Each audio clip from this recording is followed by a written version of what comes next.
Wah, wah, wow!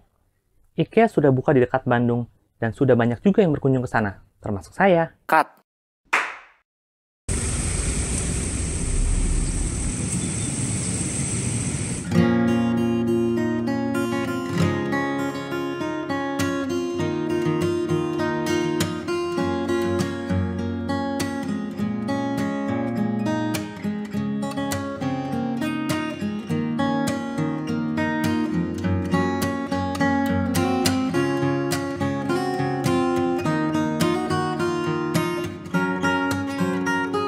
Halo, minggu ini saya mengunjungi gerai IKEA yang baru dibuka di Kota Baru Parahyangan. Ini adalah gerai yang baru diresmikan, bukan baru dibuka kembali. Saya cukup bersemangat untuk memberitahukan apa saja yang saya temukan menarik di sana.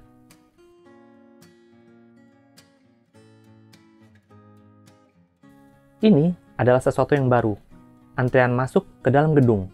Ini mungkin tidak akan pernah ada jika pandemi tidak ada. Implementasi peraturan pembatasan pengunjung mengharuskan calon pengunjung untuk melakukan registrasi online sebelum melakukan kunjungan maksimal 7 hari sebelumnya.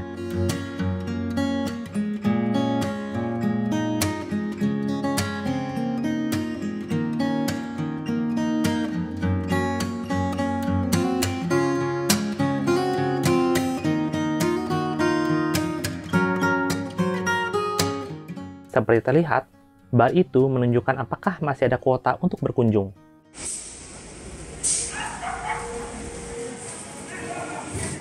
Pos ini melakukan pemeriksaan terhadap bukti registrasi pengunjung. Selain itu, setiap pengunjung juga diberi stiker yang menandakan badge kunjungan mereka yang dipasang di sisi kiri.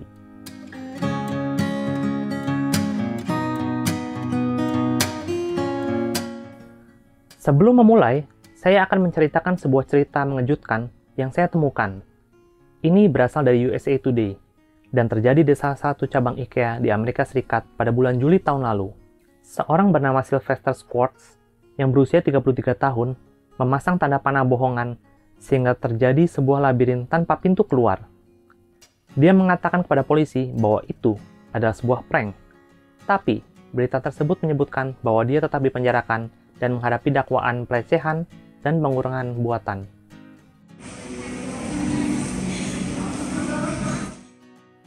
Gerai IKEA dirancang dengan tata letak yang khas, dan ini dimulai dengan eskalator menuju lantai atas atau showroom.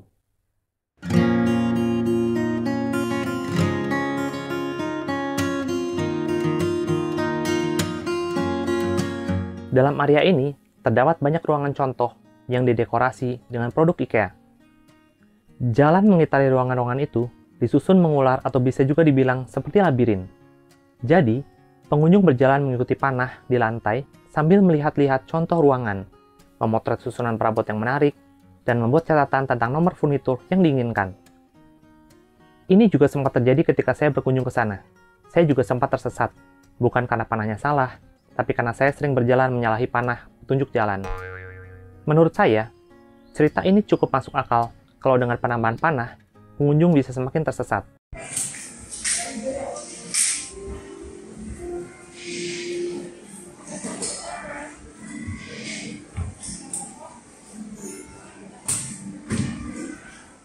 Satu hal yang menarik adalah karena panah itu merupakan wow faktor pertama yang saya temui ketika berada di sana.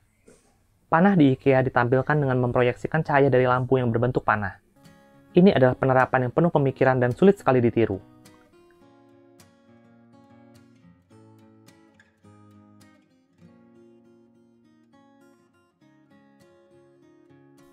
Artikel tersebut juga menyebutkan kalau itu adalah satir.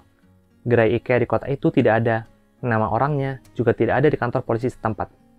Itu bukan berita betulan.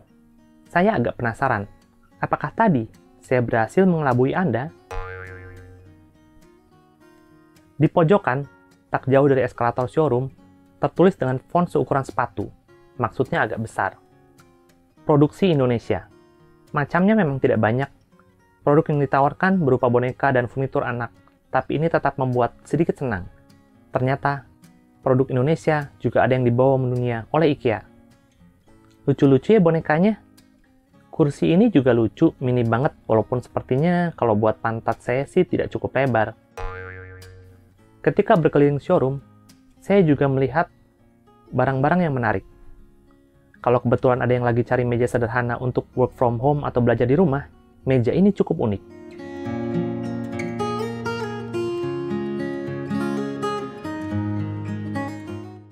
Di bawah meja, ada seperti laci, tapi kalau ditarik, nggak bisa.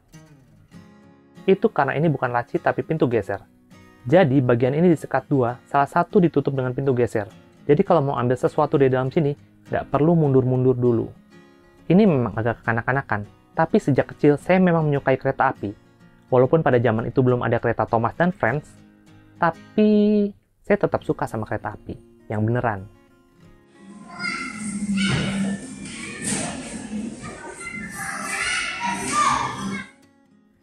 Mainan ini terlihat unik, bukan karena bentuknya yang kurang terlihat seperti kereta, tapi karena selain keretanya, ada juga relnya.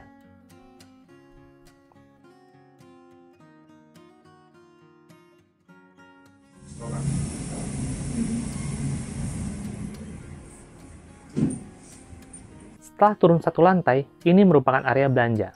Area di mana saya bisa mulai mengambil barang dan mempersiapkan mental bahwa kartu debit saya akan terkuras di kasir nanti. Di area peralatan dapur, saya melihat ini. Benda yang saya sering lihat di YouTube belakangan ini. Untuk yang juga nonton, ini adalah salah satu barang yang dibenci Uncle Roger. Saringan.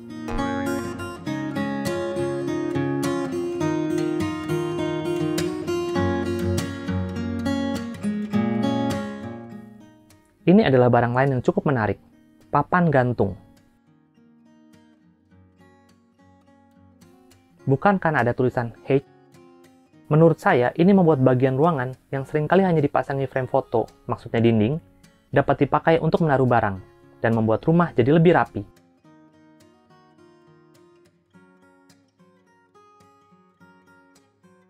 Kantong biru ini terbuat dari bahan seperti terpal, sehingga tidak mudah sobek dan cukup kuat untuk menampung barang.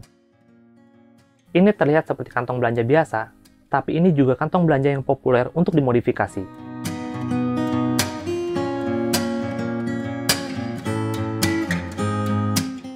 Selain itu, tas ini juga disebut punya kemiripan dengan tas belanja dari Balenciaga.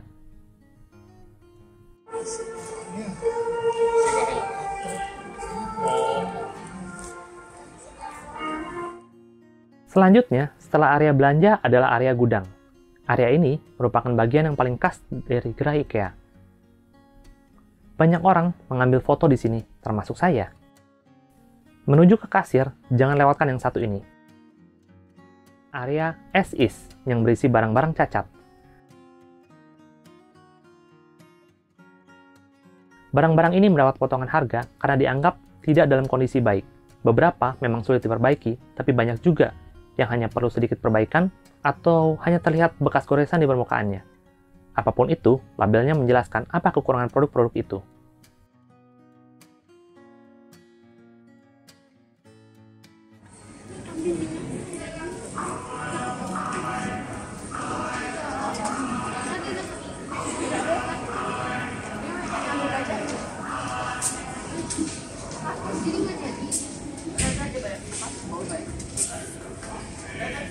Kasir terlihat seperti gerbang tol dengan tampilan serba kaca. Ini terlihat sangat bagus, baik untuk standar pandemi dan melindungi agar pramuniaganya tidak mudah tersenggol pengunjung. Ya, kadang-kadang kan ada aja pengunjung yang terburu-buru. Sistem batching pengunjung ini membuat waktu yang saya miliki untuk berkeliling, berfoto, dan berbelanja relatif cukup singkat. Hanya 3 jam saja. Jadi, saya melewatkan tempat makan dan langsung menuju ke tempat belanja tadi. Sekarang, setelah saya berbelanja dan saya punya barang bawaan, saya gimana caranya ya mau ke tempat makan? Dalam dilema ini, IKEA memberikan solusinya. Pada sisi kanan selepas pintu tol, kasir maksudnya, ada area pengiriman barang. Di loket yang paling ujung, saya bisa menitipkan barang, dan pegawai IKEA akan memberikan kartu nomor untuk pengambilan barang nantinya. Area makan terlihat tertutup dan relatif rapi. Ini karena sekarang adalah bulan puasa, dan saya datang di sesi pagi ke siang hari di mana banyak orang masih sedang berpuasa. Hal ini tetap tidak mengurungkan niat saya untuk makan dulu sebelum pulang. Menu yang saya pesan itu adalah salmon panggang saus krim bawang. Ini merupakan menu baru yang ditambahkan sekitar akhir tahun lalu. Ini terlihat menarik, tapi ketika saya mencoba, ini terasa seperti hidangan Eropa, yang memang rasa salmonnya cukup terasa, tapi rasa bumbunya juga kurang bisa ya membuat lidah bergoyang. Jadi, IKEA ketiga di Indonesia dibuka di Bandung Coret, tepatnya di Kota Baru Parahyangan. Online booking harus dilakukan sebelum melakukan kunjungan. Atmosfer dan tata letak terasa familiar untuk pengunjung yang pernah memasuki IKEA di kota lain. Satu hal yang menarik adalah ada area untuk produk lokal walaupun koleksinya masih relatif kurang beragam. Ini adalah tempat yang nyaman untuk dikunjungi dan sangat lengkap untuk memberi peralatan rumah. Sedikit saran dari saya, jangan terlalu lama di lantai atas karena 3 jam itu terasa sangat cepat sekali berlalu. Saya Adi, ini adalah Stay Alive Official Channel. Subscribe ke channel ini akan membuat perasaan saya menjadi biru, adem kayak logo IKEA. Sampai jumpa lagi.